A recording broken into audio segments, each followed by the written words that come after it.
할렐루야. 언제나 나와 함께 하시고 나 연약한 삶을 붙들고 계시고 나를 인도하심에 실패하지 않으시는 그 하나님의 이름을 찬양합니다. 지난 한 주간 동안에도 여러분 크고 작은 많은 일들이 있으셨겠지요. 특히 많은 일들 가운데 저는 금요일 날 새벽에 아침에 그 월드컵을 보고 참 많이 아쉬웠습니다. 여러분들도 아마 그랬을 거예요.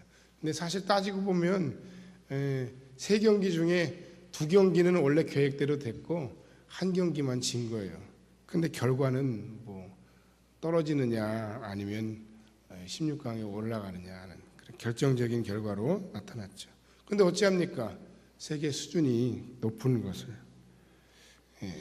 그에 비해 우리 준비도 부족했지만 제가 보기엔 정말 다른 나라들이 너무 잘하는 것 같아요. 최선을 다하지 못하는 것이 있다면 그것에 대해서만 이야기하고 나머지 부분들은 너무 심하게 막 감독이든 선수든 막 욕하는 것 같아요. 그런 부분들은 욕하지 말고 수고했다고 격려할 줄 아는 좋은 국민성을 가진 우리 국민들 또 우리 크리스찬들이 되었으면 합니다. 그리고 이런 모든 크고 작은 결과에도 여기에도 우리가 알지 못하는 하나님의 선하신 인도하심과 섭리가 반드시 있는 줄 믿습니다. 할렐루야. 그게 뭐지요? 라고 물으신다면 저는 모르지요. 그렇지만 분명 그건 뭔지는 모르지만 여기에도 분명 무언가 사람의 마음을 만지시고 또는 그 모든 과정 가운데서 하나님이 역사하시고 일하시려고 하는 그런 계획과 의도와 섭리가 있다는 겁니다. 얼마 전에 총리 후보자가 일제 식민 지배와 6.25가 하나님의 뜻이다 이런 얘기를 했다가 굉장히 곤혹을 겪었는데 그건 그냥 간증일 뿐이고 그리고 결과적으로 얘기하면 뭐 그것 때문에 가슴 아픈 사람 그것 때문에 속상한 사람이 있겠지만 신앙인이 결론적으로 얘기해서 모든 역사의 과정 속에서 우리나라의 혹은 세계 모든 가슴 아픈 역사의 과정 속에서 신앙인이 뭐라고 고백하겠어요? 역시 마찬가지 아니겠어요? 뭐 누가 뭐라 그래도 그 부분에 대해서는 저는 확실하게 이야기할 수 있습니다. 하나님이 하신 일이죠. 하나님의 뜻이었을 겁니다. 하나님이 인도하시고 하나님이 섭리하셨을 겁니다. 왜냐하면 하나님이 인생의 주권자, 주관자이시기 때문입니다. 가슴 아프지만 그러면 여러분 가슴 아프면 우리가 안 봅니까? 저는 드라마 보다가 속상한 장면, 가슴 아픈 장면 보면 돌리든지 안 보든지 마음이 약해서 그렇긴 하지만 그렇다고 역사가 뭐 있는 걸 아니라고 얘기하겠습니까? 그리고 결론적으로 신앙인들은 30년이 지나고 50년이 지나고 100년이 지나서 우리 모든 인생과 삶을 되돌아보면서 그 모든 가슴 아픈 역사도 역사였고 그 모든 과정 속에서 속상하지만 하나님이 섭리하셨습니다. 그 모든 고난에도 불구하고 우리는 하나님을 믿습니다. 이것이 바로 신앙입니다. 어쩔 수 없어요. 교회에서 이야기한 게 찍혔고 그걸 가지고 얘기하니까 그것도 어쩔 수 없는 일입니다만 그것도 하나님의 뜻입니다만 그렇다는 겁니다. 성도 여러분, 우리는 하나님의 사람들입니다. 하나님의 사람이라는 이 말 속에 포함되어 있는 어마어마한 삶의 비밀이 있습니다. 그것은 우리는 천지 만물을 창조하신 하나님의 자녀고 우리는 그분의 사랑하는 자녀 존재들이며 그리고 우리를 향하신 그 하나님의 섭리와 인도하심 속에 하나님의 계획 속에 우리가 포함되어 있고 우리를 인도하신 그 하나님의 섭리와 계획은 결코 실패하거나 결코 잘못되지 않는다는 사실입니다. 우리 그 사실을 믿는 사람들이에요. 우리는 세상의 그 어떤 권력으로도 우리는 그 세상의 그 어떤 문명으로도 좌지우지되는 사람이 아니라 우리는 하나님의 인도하심, 하나님의 주권, 하나님의 섭리 아래 하나님의 역사하심 속에서 좌지우지되는 인생임을 고백하는 사람들입니다. 그게 바로 하나님의 사람이에요. 할렐루야. 그러므로 우리는 우리들의 모든 일상의 생활, 내가 지나온 삶의 모든 삶의 과정, 혹은 지난주에 있었던 정말 이걸 누가 알겠어? 라고 얘기하는 그 작은 사건 하나하나에도 의미를 부여할 수 있어야 돼요. 이 작은 삶의 결과들에 대해서도 여기에 담겨있는 하나님의 섭리와 인도하심, 그리고 그 과정 속에서의 나의 순종 또는 불순종, 나의 신앙적인 실패에 대해서 삶을 되돌아보는 작업이 필요하다 하는 겁니다. 그런데 여기서 아주 중요하게 한 가지 알아야 할 내용이 있습니다. 그렇다면 하나님께서 우리의 삶을 섭리하시고 인도하심에 있어서 우리는 그러면 아무것도 안 해도 되느냐? 뭐 노력할 필요도 없고 기도할 필요도 없고 최선을 다할 필요도 없고 마치 감나무 밑에 입 벌리고 있는 사람처럼 가마 떨어져라, 언젠간 떨어지겠지, 그러고 기다리면 되는 사람들이냐 하는 겁니다. 그런 것은 아닙니다. 그것은 하나님의 뜻과 하나님의 섭리와 하나님의 인도하심에 대한 오해입니다. 하나님은 우리의 믿음을 사용하십니다. 하나님은 당신의 순종을 통해 역사하십니다. 하나님은 당신의 기도를 통해 일하시기를 기뻐하십니다. 할렐루야. 에스겔서 36장 33절로 36절 말씀 이하에 보면 이런 내용이 나옵니다. 하나님께서 포로가 된 이스라엘 백성들을 향해서 그 이스라엘 나라가 회복될 것을 약속하세요. 뭐라고 약속하시냐면 34절 이하에 33절에 주 여호와께서 이같이 말씀하셨느니라. 내가 너희를 모든 죄악에서 정결하게 하는 날에 성읍들의 사람이 거주하게 하며 황폐한 것이 건축하게 할 것인즉, 전에는 지나가는 자의 눈에 황폐하게 보이던 그 황폐한 땅이 장차 경작이 되리라. 사람이 이르기를 이 땅이 황폐하더니 이제는 에덴 동산같이 되었고 황량하고 적막하고 무너진 성읍들의 성벽과 주민이 있다 하리니, 너희 사방에 남은 이방 사람이 나 여호와가 무너진 곳을 건축하며 황폐한 자리에 심는 줄을 알리라. 나 여호와같이 여호와가 말하였으니 이루리라. 할렐루야.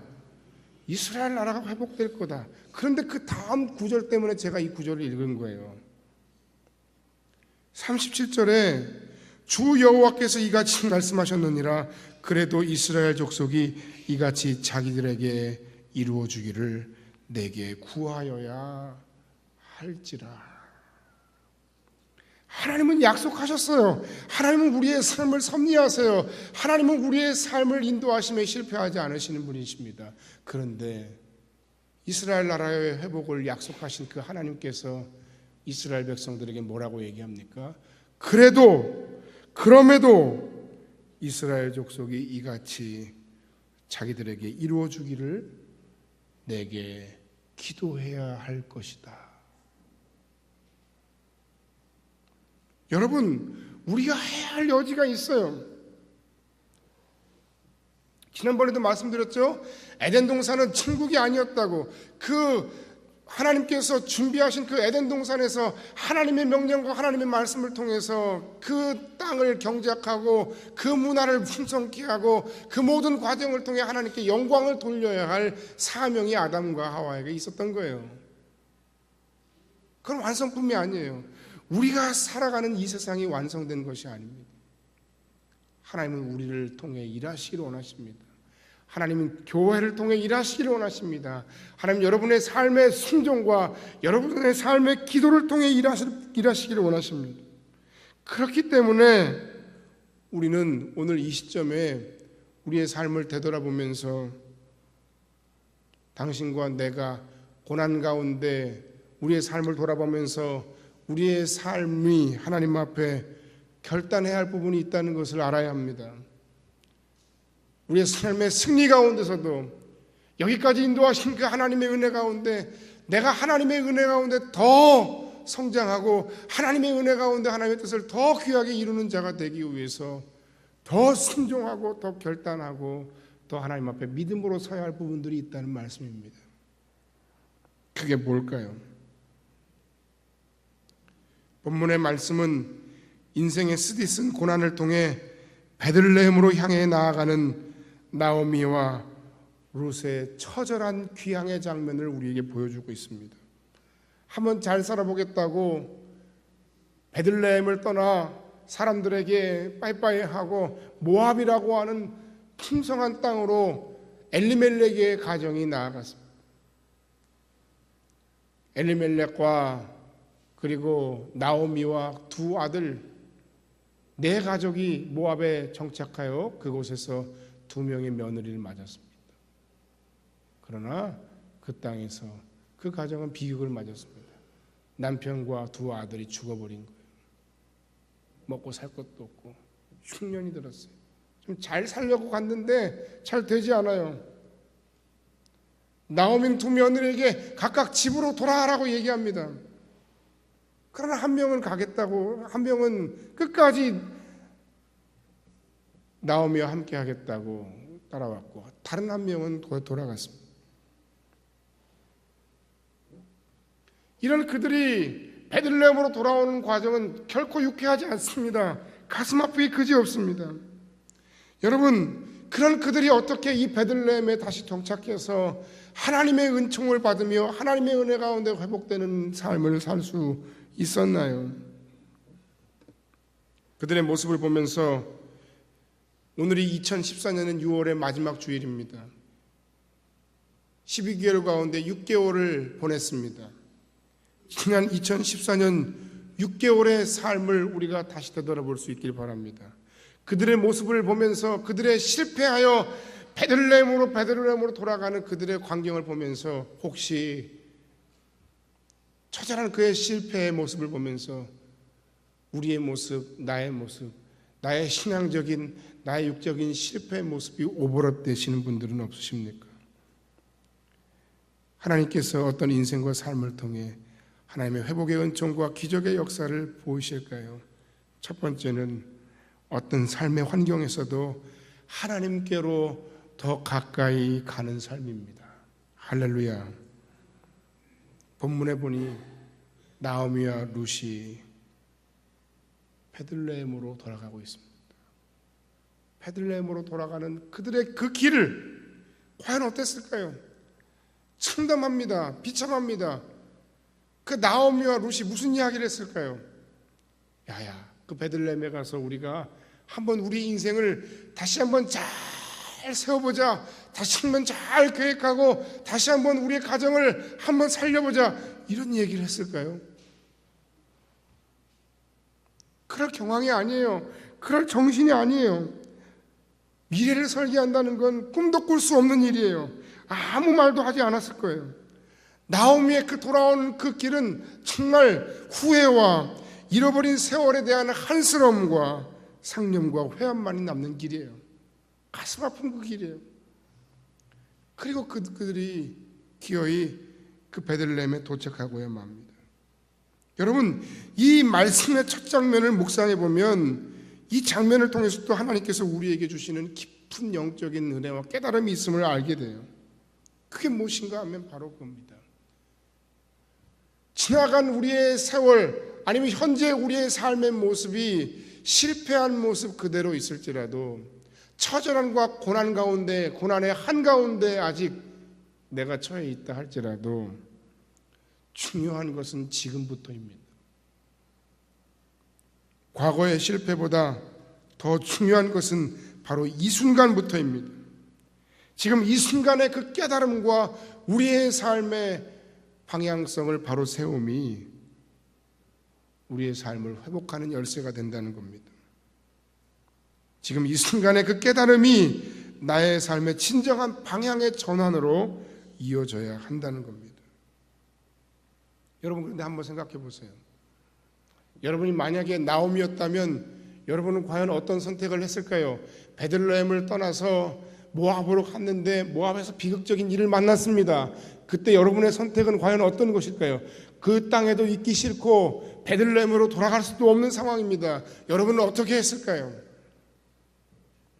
새로운 제3의 장소를 향해 떠나갔을까요? 그런데 여기서 이 나오미의 선택을 우리가 한번 생각해 봐야 합니다. 나오미는 바로 그 절망적인 고통의 순간에 베들레헴으로의 귀향을 결정한다는 겁니다.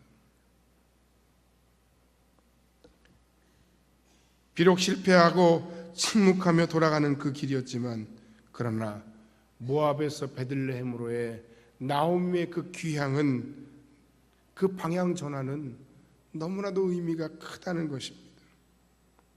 베들레헴으로 가면 사람들이 그를 반겨줄까요? 베들레헴으로 가면 사람들이 나오미의 삶을 불쌍히 여기면서 나오미의 삶을 책임져 줄까요? 베들레헴에 가면 그의 삶에 뭐 어떤 남은 터전이 있었던 것일까요? 아닙니다. 그러면 왜 나오미는 베들레헴으로 돌아가야만 했던 것일까요? 그럼에도 불구하고 그 아프고 때로는 그 수치스럽고 그 괴로운 그 길로, 그 베들레헴의 그 길로 귀향을 결정했던 이유는 단 한 가지입니다. 그것은 바로 하나님 때문입니다. 그는 베들레헴으로 사람을 만나러 가는 것이 아니라 그는 베들레헴으로 하나님을 향해 하나님께로 나아갔다는 것입니다. 잃어버린 명예, 잃어버린 자존심, 혹은 잃어버린 재산을 찾기 위해서 베들레헴으로 돌아간 것이 아닙니다. 여러분 우리의 인생의 현재의 위치를 돌아봐야 합니다. 그리고 나의 현재의 위치가 어떤 신앙적인 위치에 있는지 한번 생각해 봐야 합니다. 내가 만약 하나님과 가까이 있다면 나는 하나님께 더 믿음으로 가까이 가는 사람들이 되어야 합니다. 그러나 내가 하나님과 멀어져 있고 심지어는 나의 삶의 방향이 하나님이 아닌 세상이라면, 하나님이 아닌 사람이라면, 하나님이 아닌 물질이라면 우리의 인생의 삶의 방향을 하나님께로 전환하고 돌리는 것이 가장 중요합니다. 우리의 인생의 방향의 핵심적인 내용은 바로 하나님과의 관계의 회복입니다. 내 멋대로 하나님 다 살아봤습니다. 내 생각대로 살아봤습니다. 그런데 하나님 되는 게 없네요. 이제 더 이상 내 마음대로가 아니라 하나님을 의지하며 살겠습니다. 하나님께 기도하고 살겠습니다. 하나님께 믿음으로 맡기며 살겠습니다. 라는 바른 신앙을 고백하는 것이 나오미가 베들레헴으로 돌아갔던 그 인생의 방향 전환의 참된 의미였다는 겁니다. 나오미는 그 모든 인생의 쓰라린 실패와 고통을 통해서 삶의 주권자, 인생의 주관자가 사람이 아닌, 권력자가 아닌, 자기 자신이 아닌, 자기 남편도 아닌 하나님이심을 깨달았습니다. 그러면서 고백합니다. 뭐라고요? 오늘 본문에 보니까 뭐라고 고백합니까? 그 신앙의 실패 속에서 그가 뭐라고 고백하고 있습니까? 1장 21절에 내가 풍족하게 나갔더니 여호와께서 내게 비어 돌아오게 하셨느니라. 여호와께서 나를 징벌하셨고 전능자가 나를 괴롭게 하셨거늘 너희가 어찌 나를 나오미라 부르느냐. 베들레헴에 돌아갔더니 사람들이 막 몰려드는 거예요. 나오미 아니야? 한편으로는 너무 반가운데, 그런데 그 나오미의 행색을 보니까 이건 말이 아닌 겁니다. 그때 나오미가 그렇게 얘기하는 겁니다. 나를 나오미라고 부르지 마. 나오미의 이름의 뜻은 기쁨, 달콤함, 즐거움 이런 뜻이에요. 마라라는 것은 뭡니까? 이스라엘 백성들이 광야 가운데 신광야에서 우물을 발견하는데 써서 마실 수 없었던 그 우물의 이름이 마라였죠. 마라의 뜻은 뭡니까? 비통함, 승뿌리, 고통, 이런 거예요. 그러면서 뭐라고 고백하는 거예요? 나는 쫄딱 망했어. 이건 하나님의 벌이야. 나는 벌받아 마땅한 죄인이야.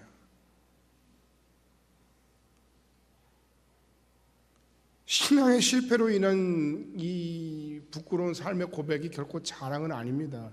그러나 그 과정 가운데 보면 이 나오미는 적어도 이 과정 속에서 이 실패와 이 아픔과 이 고통의 과정 속에서 누구를 만났습니까? 누구를 제대로 바라보게 됐습니까? 하나님을 만난 거예요. 하나님이 누구신지 알게 된 거예요. 그래서 자신이 당한 이 모든 고통의 일이 하나님이 하신 일이고 하나님만이 전능자이심을 고백하고 있어요. 바로 여기에 나오미가 그 고통과 그 극심한 괴로움 속에서 사람들의 수많은 이목에도 불구하고 실패한 자신의 삶을 이끌고 베들레헴으로 돌아갔던 이유가 드러나는 거예요.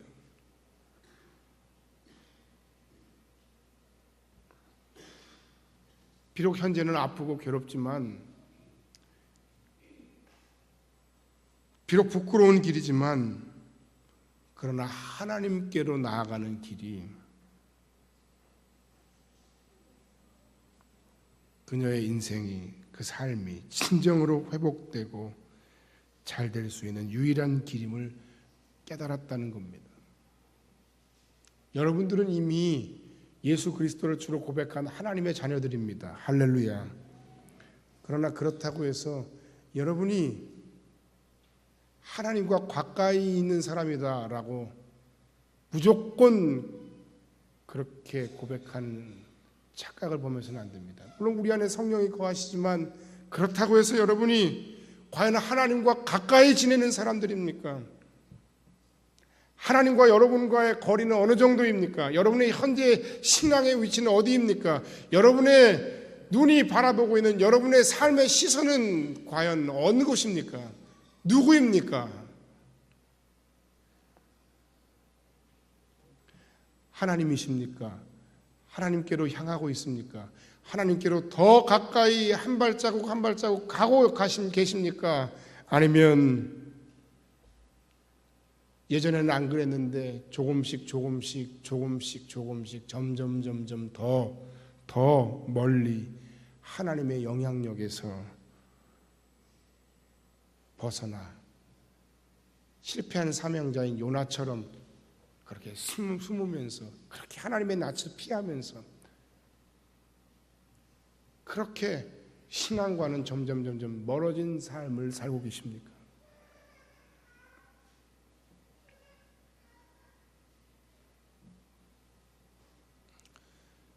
정답은 하나님이십니다.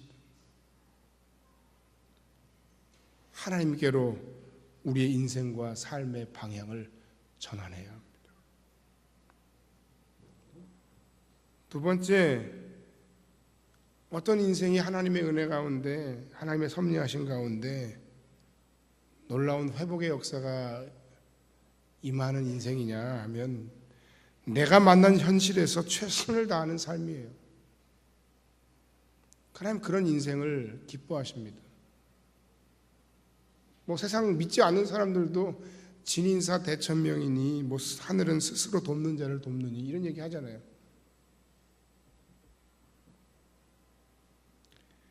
드디어 나오미와 룻의 베들레헴에서의 삶이 시작됐는데 그 베들레헴에 도착하자마자 이 나오미와 룻의 현실적인 문제가 드러나기 시작해요. 뭐죠? 먹을 게 없어요. 먹을 게 없어요. 당장 끼니가 걱정인 거예요. 그 얼마나 인간적으로 바닥인 거예요.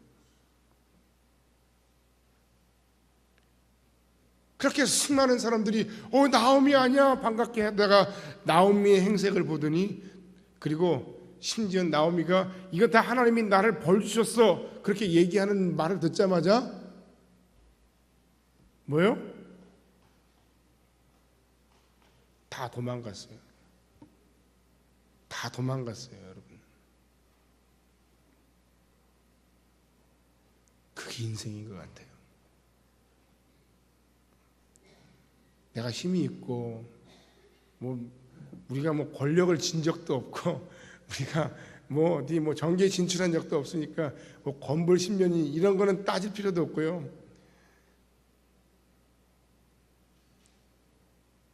내가 그냥 그나마 그냥 먹고 살만하고 내가 누군가를 도와줄 수 있을 그런 삶의 상황과 형편 가운데는 그래도 사람들이 있어요. 좀 꼬여요. 그런데 이 나오미와 롯의 상황과 같은 인생이 여러분의 삶에 주어진다면 어떻게 되겠습니까? 너무 비관적으로 보는 것일까요? 혹시 여러분 전화하면 사람들이 여러분 전화 안 받는 거 아니에요? 그것도 장담할 수 없는 거예요. 여러분이 어떻게 사셨는지 모르지만 다 그렇지는 않겠습니다만 어떻게 하겠어요? 삶의 형편이 그런 걸, 우리의 능력이 그것밖에 안 되는 걸.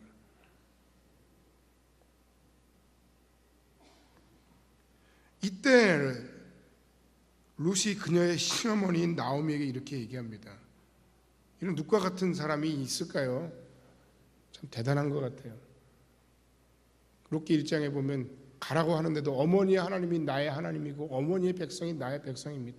어머니가 가시는 그곳에 나도 있겠습니다. 요새 뭐 의리 하다가 조금 의리가 조금 시들해지는 것 같은데 벌써 잊지 않겠습니다 하는데 뭐 벌써 뭐 잊어버리는 것 같고요. 근데 이 룻은 정말 대단한 것 같아요. 2절 말씀에 보면 모압 여인 룻이 나오미에게 이르되 원하건대 내가 밭으로 가서 내가 누구에게 은혜를 입으면 그를 따라서 이삭을 죽겠나이다 하니 나오미가 그에게 이르되 내 따라 갈지어다 하며. 이 룻이 누군가 하면 예수님의 족보에 나오는 4명의 여인 가운데 한 명이에요. 이 룻이 갑자기 생뚱맞게 왜 구약 성경에 나와 있나 그렇게 생각할 것이 아니고 예수님의 족보에 나오는 4명의 여인 가운데 한 명이 룻이에요. 그것도 이방 여인이에요. 그러니까 하나님의 은혜는 이방인이고 유대인이고 그걸 가리는 것이 아니라는 걸 우리에게 분명하게 보여주는 내용이기도 해요. 하나님의 은혜로 말미암은 구원, 하나님의 은혜로 말미암은 예수 그리스도의 구원 사역에 대해서 말씀하려고 그 복음서에서 예수님의 족보를 기록하면서 거기에 나온 4명의 여인이 나오는데 그 중에 한 명이 룻인데 정말 대단합니다. 그 유대 사회에서 이삭을 죽는다는 것의 의미는 무엇인가 하면 레위기 19장이나 신명기 24장에 있습니다만 율법에 따라 사람들이 추수할 때 사람들이 그 밭의 모퉁이까지 싸그리다 한 알갱이도 안 빼놓고 가져가는 그런 짓들을 하지 않았다는 거예요. 줬다가 떨어지면 그냥 내버려 뒀다는 거예요. 왜? 이것은 몫이 있다는 거예요. 추수하다가 떨어진 이삭은 나그네와 고아와 가난한 자들과 그리고 과부들의 몫이었다는 거예요. 왜? 그것만이 그들의 유일한 연명수단인데 그것까지 다 가져가면 안 된다는 거죠. 우리나라 보면 아주 길거리까지 골목까지 그냥 돈 있는 사람들이 치고 들어와가지고 난리를 치고 있는 그 모습을 보면서 성경의 원리를 우리가 한번 생각해 봐야 된다고 생각합니다. 어쨌든 룻은 지금 시어머니에게 이삭을 주워오겠다고 말해요. 사람들의 도움은 없어요. 굶어 죽을 위기예요. 그 가운데 이 룻의 이삭 죽기는 인생의 최후 수단이었던 겁니다. 나오미도 억장이 무너지지만 할 수 없었어요. 허락할 수밖에 없었죠. 그 룻이 그 어머니를 생각해서 체면을 세워주려고 물은 거지 사실 이렇게 물을 거예요? 그냥 가서 주워오면 되지. 대단한 여자죠. 그 상황 속에서 또 어머니의 체면을 봐서 묻고 나아가죠. 어쨌든 간에 여러분 우리가 살면서 인생 가운데 이런 고난의 순간이 없겠습니까? 예수 믿으면 절대로 이와 같은 고난은 없습니다라고 말하는 사람들은 거짓말하는 사람들이에요. 이 땅 가운데 이 땅이 천국이 아니기 때문에 이 땅 가운데 사는 동안 우리에게는 고난이 와요. 예수를 너무 잘 믿어도 고난이 오고 말씀대로 순종하며 살아도 고난이 옵니다. 그것 말고도 우리 가운데도 고난이 와요. 내 실수로도 고난이 오고요. 억울하게도 고난이 와요. 그러나 그럼에도 불구하고 그런 상황 속에서 그럼에도 우리는 하나님의 살아계심과 하나님의 주권과 섭리를 인정하며 하나님을 찬양하고 하나님께 예배하는 거예요. 그게 신앙인 거예요. 뭘 믿으며? 최후 승리를 믿으며 하나님의 섭리와 하나님의 주권, 하나님의 인도하심, 하나님의 일하심을 확신하며 지금은 내가 이해할 수 없지만 여기에도 하나님의 뜻이 있겠죠. 그리고 이 과정을 통해서 로마서 8장에 있는 말씀들은 하나님을 사랑하는 자, 곧 그 뜻대로 부르심을 입은 자들에게는 모든 것이 합력하여 선을 이루느니라. 자존심 상하는 일, 그런 하나님의 사람의 관점으로 보면 그런 건 없는 거예요. 모든 것이 다 경험이고 모든 것이 다 기회이고 모든 것이 다 도전이고 모든 것이 다 하나님께서 우리에게 허락하신 레슨이에요. 여러분, 여러분의 삶의 모든 환경을 불평하거나 원망하지 마시고 이 모든 과정 속에서 여러분 자신을 훈련하고 연단하시고 그 모든 과정 속에서 감사하시고 그 모든 과정 속에서 배후에서 역사하시고 배후에서 일하시고 배후에서 승리하시는 그 하나님의 섭리와 그 하나님의 돌보심과 그 하나님의 인도하심을 믿고 눈으로 바라보고 그리고 그 하나님을 찬양하는 여러분들이 되시기를 주의 이름으로 간절히 축원합니다. 그렇게 자신이 주어진 환경에서 최선을 다하며 이삭을 줍는 여인과 보아스의 운명적인 만남이 이어지는데 마치 영화의 한 장면 같아요. 오늘 본문에 보면 두 가지 우연이 나오죠. 여러분, 이 보아스가 얼마나 젠틀하고 멋있는 사람인지 몰라요. 4절 말씀에 보니까 마침 보아스가 베들레헴에서부터 와서 베는 자들에게 이르되 여호와께서 너희와 함께 하시기를 원하노라 하니 그들이 대답하되 여호와께서 당신에게 복 주시기를 원하나이다. 하나님이 당신과 함께 하시기를 원합니다. 축복할 때 그 보아스를 존경하던 그 보아스의 일꾼들이 하나님은 당신에게 복 주실 겁니다 라고 축복하고 있는 내용이에요. 얼마나 좋은 사람이에요. 그런데 이런 좋은 사람이 하나님의 역사하심과 인도하심 가운데 룻을 만나는데 이 룻과 보아스의 만남이 얼마나 기가 막힌 만남이냐. 두 가지 조건이 딱 맞아떨어져서 만난 거예요. 배를 곪은 그 고통과 아픔의 현장 가운데서 룻은 최선을 다해 어머니를 봉양하고 최선을 다하는 삶 가운데 이삭을 죽기로 결정했어요.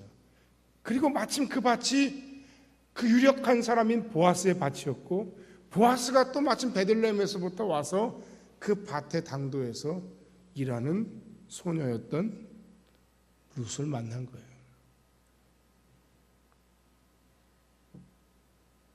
하나님 앞에서 하나님 안에서 믿음으로 룻이 움직이자 하나님께서도 역사하시고 하나님께서도 일하셨다는 그 장면을 우리는 본문 가운데서 보는 겁니다. 하나님은 하나님께로 더 가까이 나아가며 그리고 어려운 환경 속에서도 정말 최선을 다해서 자기에게 주어진 사람들과 그리고 그 환경에 충성하는 룻의 삶에 놀라운 은총을 계획하고 놀라운 축복을 계획하고 그 배후에서 역사하시며 일하셨던 분이셨다는 사실입니다. 결론의 말씀을 드리고 말씀을 마칩니다. 여러분 인생 가운데 하는 일마다 안 되고 실패하여 낙담하신 분들이 있습니까? 베들레헴으로 귀향하는 나오미의 모습, 하나님께 더 가까이 가는 길만이 우리의 살 길임을 고백하고 돌아온 나오미와 같은 여러분의 인생이 되시길 바랍니다. 또한 이삭을 주어야만 연명하는 그런 극단적인 인생의 고난과 위기 가운데서도 자신을 낮추고 자존심을 내팽개쳐야 하는 그 극단적인 아픔 속에서도 최선을 다해 사랑하며 최선을 다해 충성했던 룻의 모습을 바라보며 그 가운데서 그 배후에서 역사하시고 그 배후에서 일하신 하나님을 꼭 바라보고 만나는 2014년 6월의 마지막 주일이 되시기를 주의 이름으로 간절히 축복합니다.